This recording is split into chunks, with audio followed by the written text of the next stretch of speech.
هو فيلم الإثارة والجريمة والكوميديا هيتمان، الفيلم اللي مبني على أحداث حقيقية وبتدور أحداث الفيلم حوالين جاري جونسون. وجاري جونسون ده بقى أستاذ علم نفس وفلسفة في جامعة نيو آيلاندز، والوظيفة دي هي الوظيفة اللي بتظهر لكل الناس، لكنه الصراحة عنده شغلانة تانية محدش يعرف عنها حاجة. الشغلانة التانية بقى إنه بيشتغل قاتل مأجور، بس مش قاتل مأجور شرير، لا، ده قاتل مأجور متخفي، بيشتغل بقى ايه لصالح الشرطة بتاعة المدينة.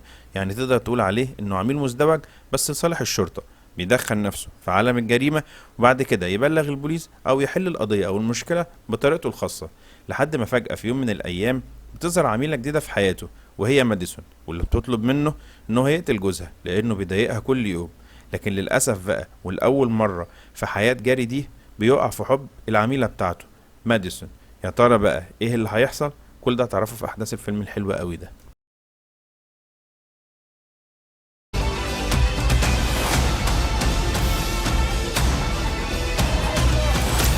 From my perspective, you're getting a little sloppy. You think you're Gary? Or the hitman? My name is Gary Johnson. Who is your hitman?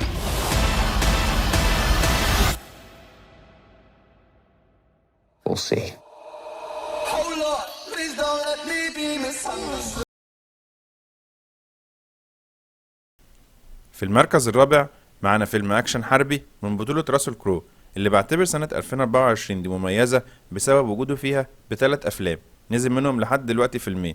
اول فيلم كان سليبن دوجز وده اللي خدناه معانا من حلقتين. النهارده بقى معانا فيلم لاند اوف باد، الفيلم اللي بتدور احداثه في الفلبين لما فريق من قوة دلتا التابع للجيش الامريكي تم اسقاطهم في الفلبين عشان ينفذوا ويخرجوا من هناك جاسوس تبع CIA في جنوب الفلبين.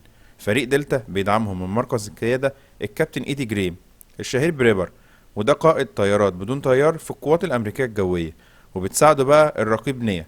هما الاتنين بيوفروا الدعم الجوي للمهمة دي.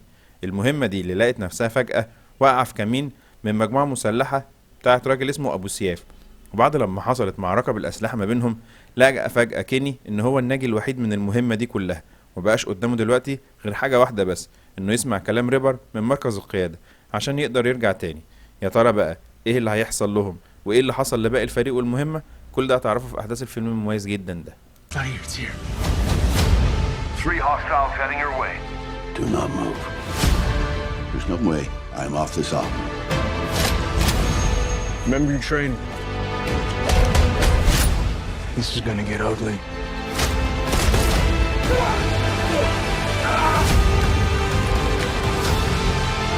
Our priority is protecting the men and women who serve this country. 5, 4, 3, 2, 1.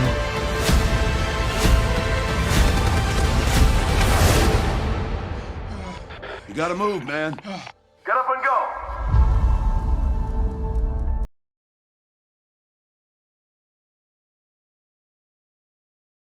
بنرشح واحد من اجمل افلام الاثاره والجريمه والمحاكمات، والصراحه بقى اني من عشاق افلام المحاكمات دي. وبشكل عام الاسبوع اللي جاي ده هيكون معانا حلقه خاصه جدا عن افلام المحاكمات، اللي منها فيلمنا النهارده جورر 2، احدث اعمال المخرج الرهيب كلينت إيستوود. الفيلم اللي بتدور احداثه حوالين الصحفي اسمه جاستن كيب، اللي بيستدعوه عشان يكون من ضمن هيئه المحلفين في قضيه قتل مهمه حصلت في سافانا في ولايه جورجيا. لما حصل الجريمة راحت فيها الضحية الشابة كندل، اللي لقوها ميتة بعد يوم واحد بس من خناقتها مع واحد صاحبها اسمه جيمس. وبنلاقي بقى ان المحامية بتاعة كندل عايزة تتهم جيمس بأي طريقة، وسهل جدا انها تتهمه فعلا لان هو اخر واحد كان على خلاف معاها. في المقابل التاني بقى محامي جيمس عايز يزرع الشك في قلب المحلفين عشان حاول يطلع ابن الراجل اللي معاه ده بأي طريقة. لكن قدام كل ده كان جاستن عنده اضطراب رهيب جدا كل لما يسمع اكتر عن القضية. يا ترى بقى ايه اللي مخليه في حالة القلق الرهيبة اللي هو فيها دي، وايه علاقته بالقضية دي؟ كل ده هتعرفه في احداث الفيلم الرهيب ده.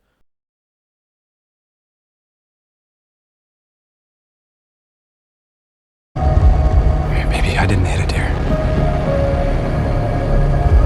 Let me just ask you one thing. Did you guys ever look at any other suspect?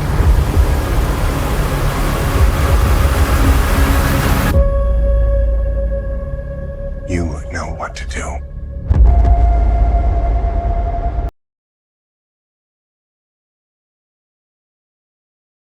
الإثارة والغموض كادو ليك، الفيلم اللي بتدور أحداثه حوالين شخصيتين. أول واحدة معانا هي إيلي، البنت المراهقة اللي كل حياتها عبارة عن مشاكل مع أمها. إيلي عايشة مع أمها وجوزها وأختها آن اللي عندها 8 سنين، وعايشين بقى في بيت قريب من بحيرة اسمها بحيرة كادو اللي بيشتغل فيها شخصيتنا التانية بارس اللي في العشرينات من عمره، وشغال بقى في تجريف البحيرة الغريبة جدا دي. غريبة ليه؟ لأن البحيرة دي حصل فيها أو حواليها مصيبتين في فترة صغيرة جدا جدا. الأولى لما حصلت حادثة عربية لبارس وأمه على جسر البحيرة دي، والعربية وقعت في البحيرة وماتت أمه ونيجي هو. وتاني مصيبة بقى لما صحت المدينة كلها على اختفاء أنا أخت إيلي اللي عندها 8 سنين، وآخر مرة اتشافت كانت في مكان قريب من الجزيرة دي. وده اللي خلى بارس وإيلي في وقت واحد يقرروا ان هم يروحوا البحيرة دي عشان يعرفوا ايه اللي حصل هناك وايه اللي بيحصل. يا ترى بقى ايه الحكاية اللي بتحصل هناك؟ كل ده هتعرفه في احداث الفيلم الحلو قوي ده.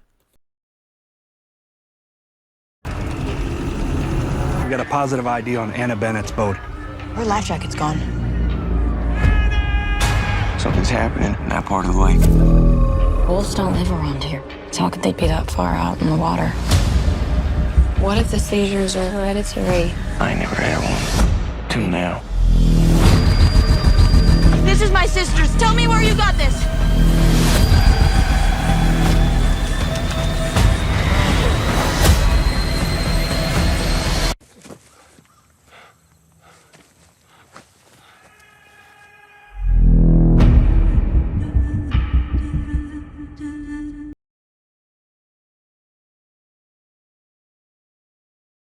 معانا فيلم دراما رهيب مبني على قصة حقيقية من بطولة مميزة جدا لهيلاري سوانك وألان ريتشاردسون، وهو فيلم Ordinary Angels.